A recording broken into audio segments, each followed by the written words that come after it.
બ્રહ્માશક્તિ જાગૃતિ મંચ દ્વારા ચિરંજીવી ભગવાન પરશુરામની જીવનગાથા વિશે નાટકની પ્રસ્તુતિનું આયોજન કરાયું હતું।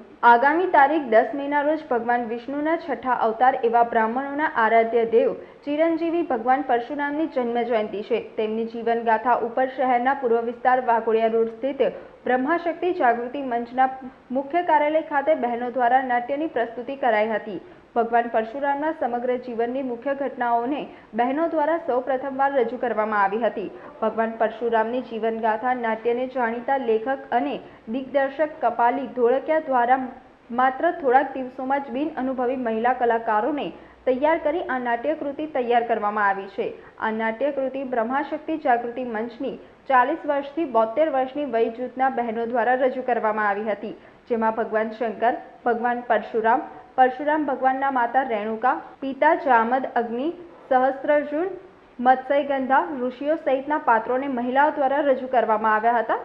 ભગવાન પરશુરામની જીવનગાથા થકી ભગવાન પરશુરામનો જન્મ, કેવી રીતે પરશુરામ કહેવાયા તથા તેઓના જીવનની રસપ્રદ ઘટનાઓ રજૂ કરી બ્રાહ્મણોની નવીન પેઢીઓ તથા લોકોને માહિતીગાર કરવાનો ઉદ્દેશ્ય હતો। આ કાર્યક્રમમાં બ્રહ્માશક્તિ જાગૃતિ મંચના પ્રમુખ મીનાબેન મહેતા, મહામંત્રી સાંસદ રંજનબેન ભટ્ટ, મ્યુનિસિપલ કાઉન્સિલર તેજલબેન વ્યાસ, ગાયત્રીબેન વ્યાસ, દર્ભાવતીના ધારાસભ્ય અને વર્લ્ડ બ્રાહ્મણ ફેડરેશનના રાષ્ટ્રીય ઉપાધ્યક્ષ શૈલેષભાઈ મહેતા, ગાયત્રી ઉપાસક હર્ષદ બાપા વિશેષ ઉપસ્થિત રહ્યા હતા।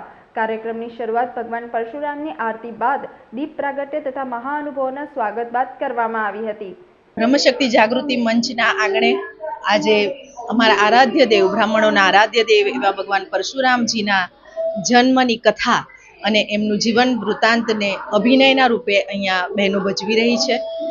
બહેનો ખૂબ સુંદર રીતે આ પ્રોગ્રામમાં જોડાઈ અને 1 મહિનાની સતત પ્રેક્ટિસ દ્વારા એ પરશુરામને સમજી અને એમની જીવન વૃત્તાંતને સમજી ગળે ઉતારી અને પછી એ રોલમાં રસપ્રદ થઈ અને આજે પ્રોગ્રામ કરવા જઈ રહ્યા છે। બ્રહ્મશક્તિ જાગૃતિ મંચ બ્રાહ્મણ બહેનોની સંસ્થા છે અને બ્રાહ્મણ હોવાના નાતે હવે 10મી મે આવતો ભગવાન પરશુરામનો જન્મદિવસ એને ધ્યાનમાં રાખી અને આજે ભગવાન પરશુરામના જીવનનું નાટ્ય અહીંયા અમે રજૂ કરી રહ્યા છીએ। આના લેખક અને એના ડિરેક્ટર ડૉક્ટર ધોળકિયા સર છે, કલાપી ધોળકિયા સર।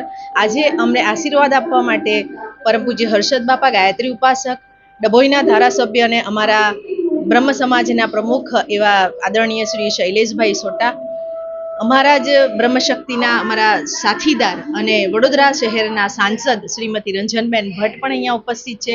એ બધાના જ આશીર્વાદ અને શુભકામનાઓ થકી અમારી બહેનો ખૂબ સુંદર રીતે પ્રસ્તુતિ કરી રહી છે। બહુ બહોળી સંખ્યામાં લોકો આ નાટક જોવા। સમાચારોના સતત અપડેટ મેળવવા માટે લોકમત ન્યૂઝને યુટ્યુબ ઉપર સબસ્ક્રાઇબ કરો, બેલ આઇકોન દબાવો અને અમારી સાથે જોડાયેલ રહો ફેસબુક, ઇન્સ્ટાગ્રામ અને ટ્વિટર ઉપર।